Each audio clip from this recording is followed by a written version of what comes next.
Do you want to shoot better videos with your cell phone? Guess what? That's what we're going to talk about today. You don't have to be a video professional. I'm not. I'm Stanton Reed, professor of accounting at Valencia College, Osceola campus, and I have learned 5 tips that you can use when filming yourself or an interview.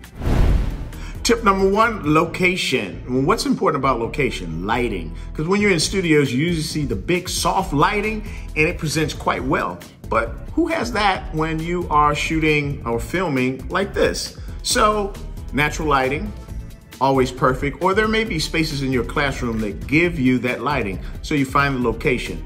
The other thing with location is quiet. You don't want any distracting noise when you do this.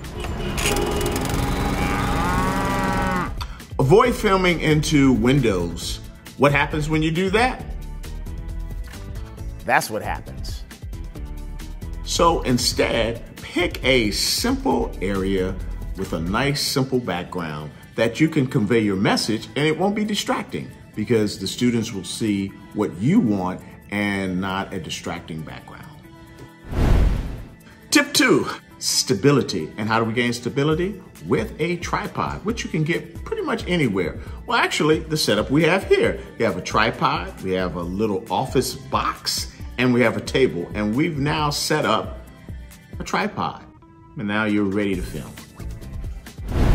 Tip number 3, interviewing. What's important about interviewing? A couple of things. 1, the person that you're interviewing, you want to either sit down eye to eye with them or stand up with them eye to eye. 2, you want to position the camera where it's either on the left or the right while you are filming. And 3, you want to let the interviewee feel relaxed. So ask them, don't focus on the camera at all. For example, so what are some interesting things that you have found in working as an executive administrator? I know a lot more about mascots than I initially thought I would learn about. Tip number 4, avoid distractions like ceiling fans. The other thing is be aware when you're in your classroom that the lights will go off if you don't move. So set the lights where they stay on so they don't flicker out. And also, we love animals, we love cats, we love dogs, and they walk across the film and everybody thinks that's cute. But for the viewer, it's quite distracting because now people are viewing the cat and the dog and they're not paying attention to the lesson. And after all, we're filming so that students can learn information.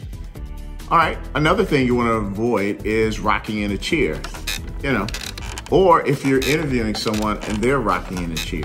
And I'll tell you, rocking usually happens because unconsciously you're nervous.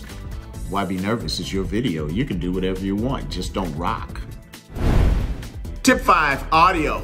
Phone cameras have good audio. This phone is about 3 feet away, and I'm sure you can hear me quite well.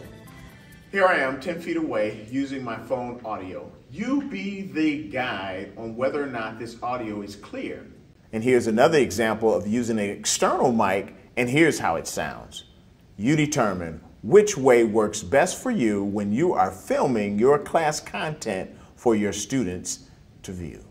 Hope you enjoyed our 5 tips session on how to shoot better videos. And being a professor, I'll just tell you this. We always tell our students, go practice, go do this, go do that. Well, I'm gonna encourage you as a person to video.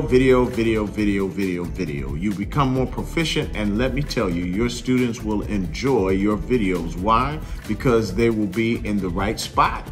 They will be heard very well, and the content will be dynamic because you're delivering it.